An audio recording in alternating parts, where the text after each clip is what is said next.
In a chapel in central France, a young woman lies behind glass. She wears the habit of a nun. Her hands are folded around a rosary. Her face is calm, faintly smiling. She appears to be asleep. She has been dead for more than a century. Pilgrims come from across the world to stand in front of her. They are told the same thing each time: the body did not decay. Across Europe, in glass coffins and gilded reliquaries, there are bodies the centuries seem to have refused, men and women dead for 200 years, 300 more, and still, the faithful say, intact. There are more than 100 of them on the official lists.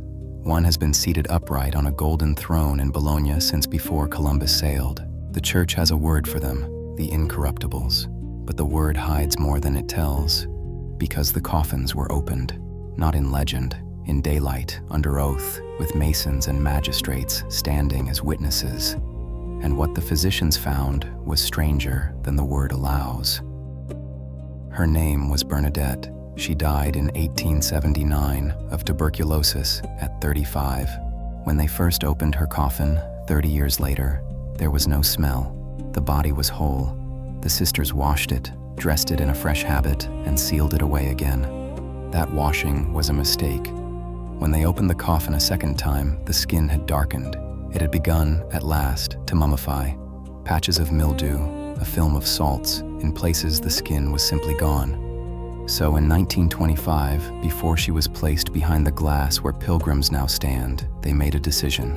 They took an impression of her face and of her hands and cast them in wax.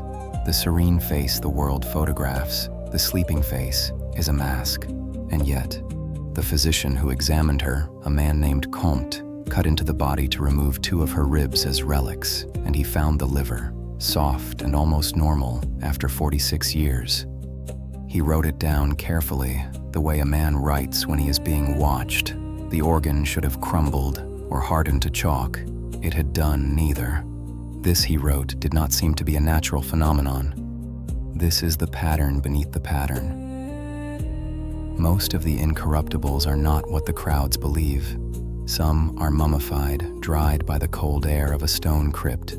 Some have turned to a waxy substance the chemists call grave wax, the body slowly preserving itself by its own chemistry. And some were simply helped. When Padre Pio was exhumed, his face was too decayed to show. A London firm that builds figures for wax museums made him a silicone mask. He had been injected with formaldehyde within hours of his death. The church has never called him incorrupt.